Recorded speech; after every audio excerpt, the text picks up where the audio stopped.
I'd like to welcome Robert R. Schock to the show. Robert, thank you so much for taking the time in your ridiculously busy schedule to speak with us. Well, thank you for remembering how to pronounce my name. Yeah. I'm Schock. Yeah, And your name is pronounced about the same.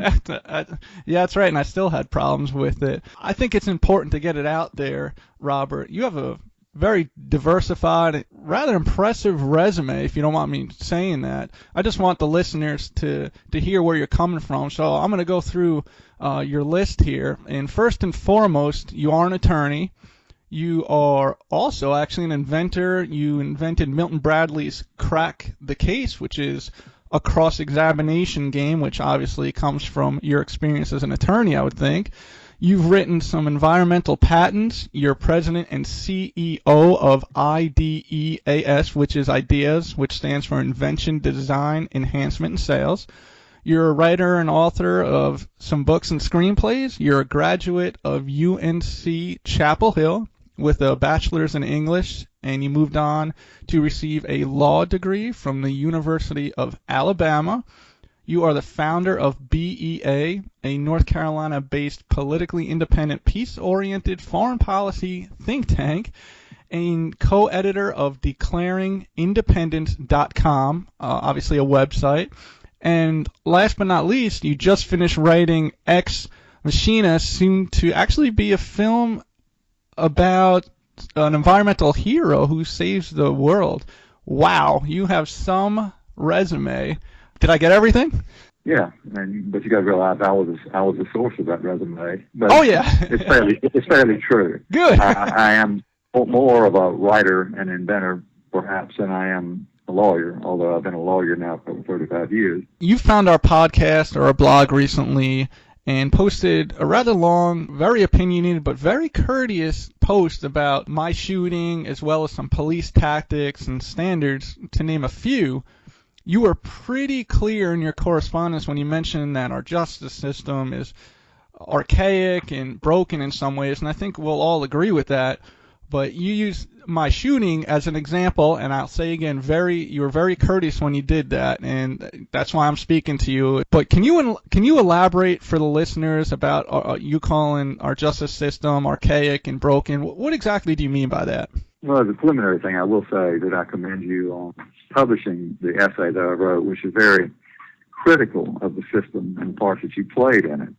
I characterize you as a victim, but at the end of that essay that's on your blog, I did challenge you and ended my essay with saying, let's see if you have the courage to print what I wrote. And you did. I commend you for that. And I commend you for following that up with the present dialogue, which I will resume by saying that my main dissatisfaction with the legal system today is in the context of your blog. I'm primarily interested not in the racial issues that are in the wake of Ferguson and actually Rodney King. That's where it started, for the most part. I'm interested in the fact that after 30 years of being in the criminal law practice, I've seen the excessive use of police force in the course of arrest used to a point where I think I've called the system archaic with great cause. I think that there are more humane, safe ways to bring people into submission in the case at hand, which would be you. Mm-hmm. And similar cases. You entered in your essay, and in the newspaper article I read about it, I was not a witness, you entered You're talking about the News and Record article as well as my own statement online. Is that correct? Yes. Okay. Very good. You were a victim, and the 45-year-old Vietnamese lady, his name I can't recall, who was killed, were both victims of an archaic system. I think that, long story short, you walked into a home where there was a domestic controversy going on, and you had no backup. I want to get to that eventually as to why it wasn't a backup, because that's an extra safety precaution. And within seconds of entering, a 45-year-old lady, armed visibly with a knife, approached you, and in a threatening manner, although she was speaking in a language foreign to you. That's correct. Turns out, didn't need a translation when she was running to you, and you pull forth your service weapon, and the lady subsequently died, as many as 5 gunshot wounds to, I would assume, her torso. Yep, you got it. My reaction to that was this. The article went on to explain that you had very limited time, which I don't doubt. There's no issue there. The exception that I took to her killing was that had you had other equipment than you were issued or chose to carry on that occasion, her life could have been spared. And I think, more important than racial issues or any other technical collateral issues, the prime subject we should be talking about and concentrating on is how to prevent unnecessary use of a lethal force. And in my essay, I proposed that there were several other things you might have done had you come to that scene properly equipped. One being a scattergun. And a lot of people don't know that scatterguns are now available in sidearms. And I recommended to you that there's a weapon, Tim, that I think Horace put out first called the Judge. It's called the Judge because judges who aren't necessarily marksmen, not as accurate with their sidearms as they are with their sentencing, carry these things, the 5-shot, 45 caliber weapon, into the cylinders of which you can put 410 shotgun shells. And I would say, statistically, without any argument, that had this lady approaching you in the hall with a knife been shot in her legs with a 410 load of either trap shot or double aught even, she would have had a lot better chance of surviving this, and you would have had the same or a better chance of stopping her. Sure. When an officer fires a weapon that utilizes a serial number of single slug missiles, he practically must aim for the torso to have a large enough target, especially when it's moving, to bring that target down. And that's the purpose, not to kill, but to bring it down, to stop it. That's right. Eliminate the threat, as we call it. A lot of articles are written about what kind of slugs, hollow points or calibers or muzzle velocities are involved to stop, but that's forever going to be a debated subject. Sure. But there's no debate that a scattergun has a wider spread and a greater capacity to bring somebody down. My thesis is that if you officers in the course of arrest are placed in that situation, if you had such a weapon, you've got an option. Listen, I am all for what you are saying and the ideas behind it. Just like you said, no police officer on the street wants to take someone's life. I don't care what society says. We want to eliminate the threat, and disable them from hurting us or whoever else, but that doesn't mean killing him or her. I do have some tactical issues, and I'm not going to go after you. I'm a cop, you're an attorney. I'm not going to sit here and say just because I'm a cop you can't understand. I really want to try to explain why some of the ideas or some of the theories that you have may not work. And listen, they may work in some cases, but they may not work in others, and it's very hard for us to prepare for all that. For one main reason, and I'll stay away from police tactics, is our budget.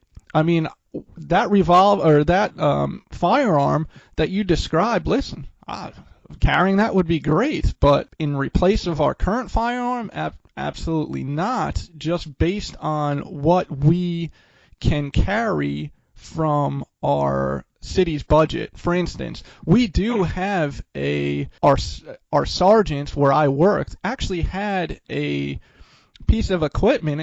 It almost looked like a Tommy gun that used rubber bullets to get rid of the threat. And unfortunately, they're really, really expensive. And we only have, I think, in our department, I think we have like 12 or 16 of them. That's it. And they're also rather bulky. But in your case, if And I'll tell you this, I've never really gone into much detail with my shooting, and we'll get into why that is. But I will say this, that when I did fire my pistol against, unfortunately, the woman who's no longer with us, we retreat as we shoot. We are trained to do that. And when I started taking step backwards and firing my pistol at the same time, my final shot, which, like you said, was shot 5, she fell where I was originally standing. She kept coming and coming, and she actually, like I said, fell where I was originally standing. My ammunition and my bullets did not stop her right away. She was able to quickly advance on me even after the first shot hit her, and all 5 did hit her right in the torso. So another reason why I think birdshot or a spread pattern would be dangerous is, like you said, they do spread. Now, if she's within 5 feet of me, yeah, I'll probably connect all of them, and it is a tight pattern. But, we do practice them with shotguns, which is, very different, but similar patterns. What if she's 15 feet or 20 feet from me with a gun, not a knife, and I shoot that wide pattern on her? I could hit somebody right behind her with that scattered pattern. And in fact, in my shooting, her mother was standing directly behind her to one side, just slightly. And if I had fired a scattered pattern, I would have hit her mom at the same time. What do you think about that? Well, you're arguing my case, Tim, and inadvertently you've proved my case. Okay. Your gun fires a missile that could easily go through her neck and kill her mom behind her. Right. You've got a high multiple velocity gun. Well, we carry hollow point. With a single projectile, it could have gone past her and killed her mom. Now, not one of them did, because we try to carry hollow points, so on purpose, obviously. So they crunch upon impact. So not every bullet's going to be saved, but we carry those so they theoretically won't go through a wall or won't go through a body, unfortunately. But go ahead. You're making a good point, too, so go ahead. When I said you made my case, I had several points to make. Not only are you using a single projectile that can go through one person's body and kill somebody behind them, you're using a gun that you really have to aim up. The torso is the target for an approaching assailant. You can't logically think that within a couple of seconds or maybe a couple of half seconds, you could hit one of these moving legs in a way that would stop them from, closing the distance and hurting you. But scattergun ends most of that doubt. And that's why it was invented. I think that police issue ought to be a gun that's armed with bear spray and double shotgun shells. It's all very feasible. The Taurus Judge is less expensive than a Glock by about $200. Okay. And it's a hell of a stopping weapon. It's a stopping weapon. It's a forgiving weapon. It's not a killing one. It's a stopping weapon. And you hadn't trained with it because you took conventional police training. And when you started this comment about the scattergun, and you came out with your first reaction was it's too expensive. Now I'm paraphrasing what you said, but what you implied was sure, the police force can afford non-killing weapons. Well, I'm going to have to say, let's see, I can't on this podcast. I don't want to say what starts with a B and ends with an F. That's just not an argument that I think would carry any strength, either on earth or in heaven. The most important commodity we have on earth is human life. Now, if the department can consider the expense of putting these very expensive video cameras on every police officer, they can certainly afford the expense of a gun that revolutionizes the issue of lethal force. It doesn't have to be lethal. This Taurus Judge and like weapons are out there now. They're in the hands of security guards everywhere. The security guard walking into the situation you walked into would have had an option. I love on paper